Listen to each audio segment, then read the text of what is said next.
Good morning children, कैसे हैं आप प्यारे बच्चों।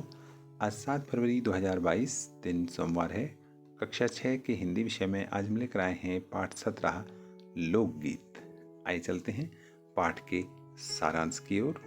लोकगीत पाठ एक निबंध है जिसमें लेखक ने लोकगीत की उत्पत्ति, विकास और महत्व को विस्तार से समझाया है। गीत हमारे मनोरंजन के प्रमुख साधन होते हैं। लोकगीत अपनी लोच, ताजगी और लोकप्रियता के कारण शास्त्रीय संगीत से अलग होते हैं,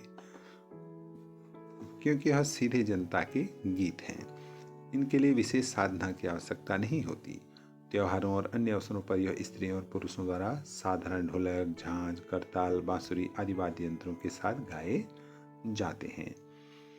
पहले इन्हें शास्त्रीय संगीत जितना महत्व नहीं दिया जाता था, परंतु जब परिवर्तन के साथ लोकगीत और लोक साहित्य बहुत लोकप्रिय हो रहे हैं, इनके अनेक संग्रह भी प्रकाशित हो चुके हैं।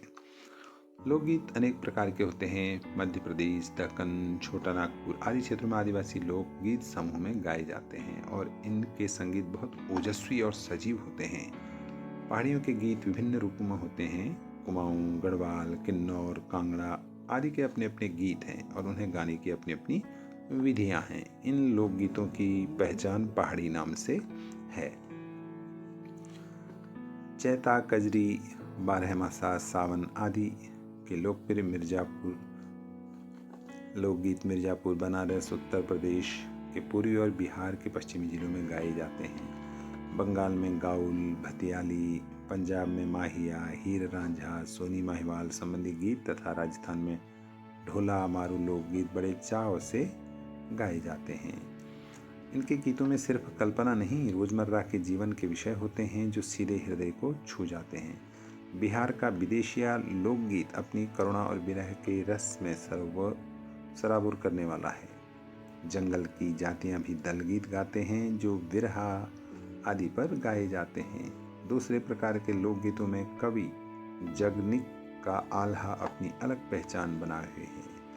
इनका अपना अलग ही राग है, बोल है। वैसे तो लोकगीत पुरुष भी गाते हैं, परंतु इनका संबंध विशेषतः स्त्रियों से भी है, जिनकी रचना भी वही करती हैं। भारतीय लोकगीत अन्य देशों से भिन्न है, क्योंकि अन्य देशों में स्त्री व पुरुषों के गीत एक समान होते हैं। त्योहारों पर, जन्म के समय, विवाहोत्सव पर, नदियों में नहाते समय, ज्योनार आदि के गीत स्त्रियां प्राचीन काल से गाती आ रही हैं, जिनका वर्णन कालिदास के ग्रंथों में भी मिलता है। बारहमासा गीत स्त्री पुरुष साथ साथ मिलकर गाते हैं। स्त्रियों के गीत दल बनाकर गाए जाते हैं। होली और बरसात की कजरी उल्लासित करने वाली होती है। पूरब में अधिकतर मैथिल, कोकिल, विद्यापति के गीत गाए जाते हैं। गुजरात का गरबा तो आह्लादकर होता है। ब्रज की होली के अवसर पर रसिया दल बनाकर गाया जाता है। गाँवों के गीत वास्तव में अनंत हैं, जहाँ जीवन इठला इठला कर लहराता है। यह गीत उद्दाम जीवन को दर्शाते हैं। आइए चलते हैं गतिविधि की ओर। क्या लोकगीत सिर्फ गांव या कबीलों में ही गाए जाते हैं? शहरों के कौन से लोकगीत हो सकते हैं? इस पर विचार करके लिखिए। दूसरा है, लोक शब्द में अन्य शब्द जोड़कर जितने नए शब्द सार्थक बन सकें बनाइए और उन शब्दों से वाक्य बनाइए। अपने इलाके के कुछ लोकगीत इकट्ठा करें और पसंदीदा लोकगीत विद्यालय की राष्ट्रीय पर्व पर गाएं। भारत का मानचित्र बनाकर पाठ में आए चर्चित राज्यों के लोकगीत और नृत्य दर्शाइए। अगला है अभ्यास कार्य। ठीक है, अभ्यास कार्य में आपको क्या करना है, हमारे यहाँ स्त्रियों के खास गीत कौन कौन से हैं उनको लिखना है। और दूसरा है, लोकगीतों की लोकप्रियता के कारण क्या है वो भी लिखना है। और तीसरा प्रश्न है, पर सारे देश के ... अपने अपने विद्यापति हैं, इस वाक्य का क्या अर्थ है? पाठ पढ़कर मालूम कीजिए और लिखिए। अब आते हैं शब्दार्थ पर।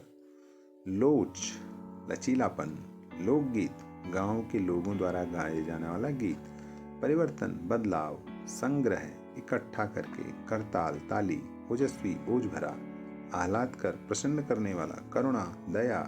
दलगीत, समूह गान। प्राचीन काल, पुराना समय। उल्लासित, हर्षित या खुश। उद्दाम, बंधन मुक्त। साथियों, अभी तक आपने अगर इस चैनल को सब्सक्राइब नहीं किया है तो प्लीज़ सब्सक्राइब का बटन दबाकर सब्सक्राइब करें और इसके बाद जो ये बेल आइकन है, घंटी का बटन है, इसको क्लिक करके ऑल नोटिफिकेशंस को ऑल ऑन कर दें ताकि हमारे वीडियोस तुरंत आप तक पहुंचें। तो आपका बहुत बहुत धन्यवाद।